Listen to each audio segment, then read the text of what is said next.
In our favorite pieces of media, be it comics, anime, or video games, it's always a thrill to see our favorite friends and foes find a new way to surpass their limits through a new transformation. But that doesn't always mean it's a good thing when it happens. Case in point, our favorite metallic blue insecure faker, Metal Sonic with his Neo form. And I guess to an extent, Metal Overlord, Master Overlord, Super Neo, Metal Sonic, Metal. On the surface, it might seem like getting some extra love from Sonic Team would be a huge benefit. But in this video, you'll hopefully see how Sonic Heroes was inadvertently the worst thing to happen to Metal Sonic.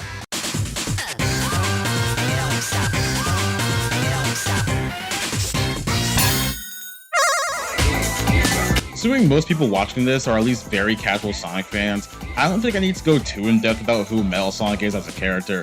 But, as a quick refresher, making his defining debut in 1993 Sonic CD, Metal Sonic served to be our favorite Blue Blur's cold and imposing rival, the first in a very long line of rivals. Get out of here, not even canon!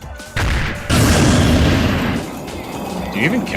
Actually the important rival though. He served as the Mad Dr. Eggman's greatest creation before Sage, right-hand man, or robot, pre-Sage, during his conquest of Little Planet. Since his iconic showdown on Stardust Speedway, he's been a mainstay ever since. He fought Sonic again in Sonic Triple Trouble, got his driver's license for some reason in Sonic Drift 2, found himself to be the final fight in Knuckles Chaotix as the Great and Crimson Metal Sonic Kai, was randomly a top tier in Sonic the Fighters, good for you by the way, felt the sunshine in Sonic R, and made his first proper playable 3D appearance in Sonic Adventure 2's multiplayer, and Sonic Adventure DX, as a skin for Sonic.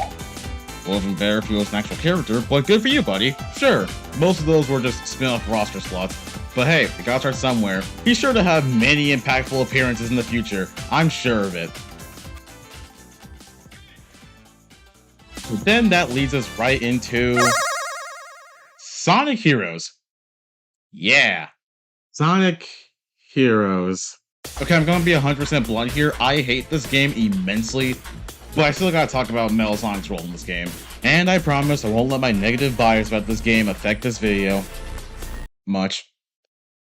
So in Sonic, Metal Sonic overthrows Eggman and uses the power of Neo to copy the biodata of the main teams in order to gain enough power to defeat his loathsome copy once and for all. And I already have a big question. When fictional characters have certain abilities or gain new ones, it's usually backed up with some kind of explanation regardless if it's logical or not. And the Sonic series definitely makes sure that most things are explained somehow. Knuckles the Echidna that can glide through the air because of its dreadlocks. Shadow the Hedgehog was engineered to be able to use Chaos abilities and now Doom abilities. Blaze the Cat has pyrokinetic powers because she was born with them. Neo Metal Sonic's copy ability? Hell if I know, because the explanation's super vague. Sure, he transform my own body with my own hands. How did he even manage to figure out how to do that? Was it hidden in his code? Did he just make it up himself? Did he just wish really hard? I wanna Defeat Sonic. Ugh, who cares anymore? If Sonic Team won't give me a concrete explanation as to why Mel can just do this now, then I guess it doesn't matter anymore. Sure, you can copy people now, why not? Despite that one totally minor flaw I take issue with, I think the narrative significance of this form is very strong, showing just how far Metal Sonic is willing to go in order to eradicate his loathsome copy once and for all, fulfilling his purpose. The foreshadowing for what's to come was actually handled pretty well, all this considered, with how he pops up after the Egg Albatross fight, coldly revealing how their biodata was successfully copied, and especially with the maybe missable detail of a statue of him being underneath the statue of Eggman in Hang Castle, revealing himself to be the true mastermind behind it all. But after going through 4 runs of some really cool gameplay, Metal Sonic presents his Neo form. It proceeds to do nothing with it besides Aura Farm before immediately transforming into...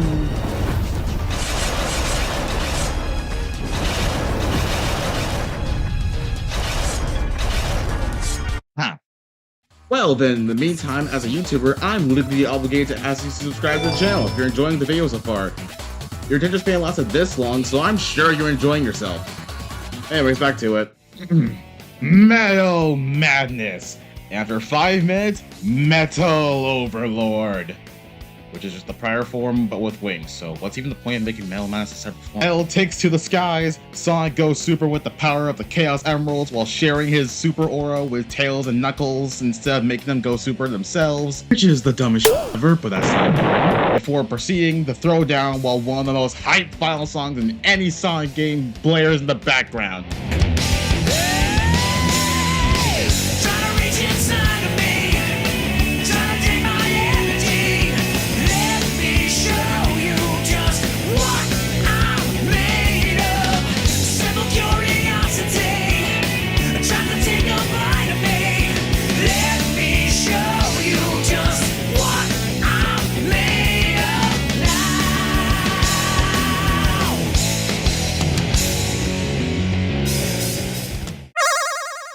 Man, what an awesome comeback for one of the best villains in the franchise from both a hype and narrative context. Certainly they're going to expand on Mel's character in extra forms after this, right? They gotta. Wow, I wonder what's next for me. You peaked. What? You peaked. You're kidding! After all that? Yeah, sorry. But I get stronger though, right? Yeah, but no. Oh.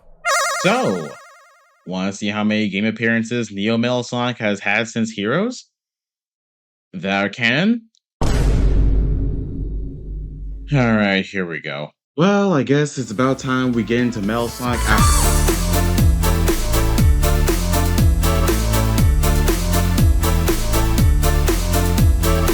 Giving a character such a big power boost and never giving them a chance to use it again is the dumbest thing I've ever heard. It's like if Goku went Super Saiyan on Namek but never used the form again ever for the rest of the series for some reason. I guess it would be acceptable if Eggman intentionally limited Metal Sonic from using his Neo form again so he wouldn't go rogue. But even then, that's not a good excuse because later on in the IDW comics, Eggman grants him his Neo form again, but simply removes his rebellious coding. Sure, it's cool that he decided to do this as a failsafe just in case his plans go wrong, again. But maybe it would have been a bit more beneficial for him to do this, say, I don't know, literally any moment prior to this? Besides Neo Metal getting shafted entirely, regular Metal Sonic has been relegated to either being a boss fight or a spin-off extra with no exceptions whatsoever. His boss fight Mania was honestly peak with all of its references, and a new transformation thanks to the Phantom Ruby with Giga Metal Sonic. But the standout showing is unfortunately a rarity in a sea of mediocrity. Fortunately, Metal Overlord was saved from being more relevant than Blaze Post 2007, as another throwaway boss fight. It's not fair. Oh well, this is all we're getting for this form anytime this century. There's not much more to bring up regarding the games in this era though. Now when it comes to the comics, Neo Metal made a massive comeback in IDW's first arc with him taking Eggman's place after his defeat in Forces, instead of forcibly usurping his master yet again. And while allowing him to use the Master Emerald's power to go beyond like a certain other mechanical copy is super cool, a part of me feels as if it is an overcorrection by Ian Flynn to try to bring Metal back to his former glory yet again. Efforts I 100% support, by the way. But looking back, it also kind of sucks how Metal Sonic gets to have a proper super form after 15 whole years, just to have it last 5 whole pages until Shadow comes in to beat the form right out of him. Not only that, but if you were to count up the total number of issues for all the sagas in the IDW comics so far, the Neo Metal Sonic saga has the least amount of issues at only 12. I think someone on the team just really doesn't like Metal Sonic for some reason. And logically so, I might add. Oh well, more food for the power skeletons, I guess.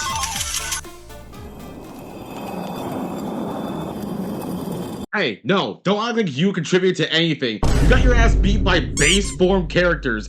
Don't you lecture me with your 2 losses to Charmy f***ing B. Get out of my sight.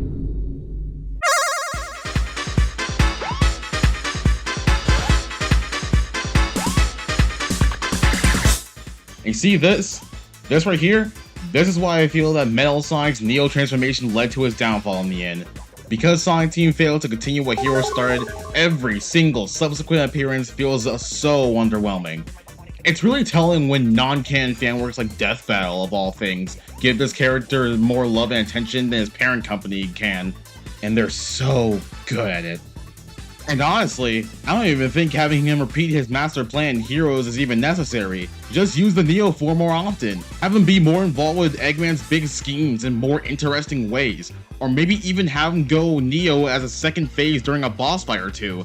Better yet, just let him keep the damn form as a permanent upgrade. He'd be a much more threatening asset in the Eggman Empire that way. Something, anything. His refusal to use any of his higher forms is why he's seen as such a big jobber all the time at face level. Okay, we don't talk about that one. Feel like if either Sonic Heroes never existed or if Metal Sonic never got his Neo transformation, then fans of the character wouldn't have to be so let down later down the road. He could just serve as a boss character and that would be fine. It would probably be a little underwhelming, but it's way better than what he has to deal with now. So that's why I think Sonic Heroes was the worst thing to happen to Metal Sonic. Now, would I realistically want Neo Metal Sonic to not exist? No, of course not. He needs all the help he can get, trust me. After all, the more opportunities to eliminate that bothersome blue faker once and for all, the better. Hopefully the upcoming movie can do our favorite mechanical overlord justice, just like it did with every other character these movies touch.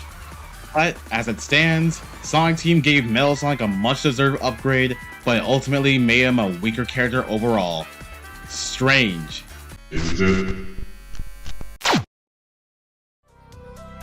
Thank you so much for watching. If you enjoyed the video and you want to see more from me, click right here to view my speed art playlist. If you want to see more of my art in general, you can view my socials on screen or in the description below. And with that, stay cool, and I'll catch you later.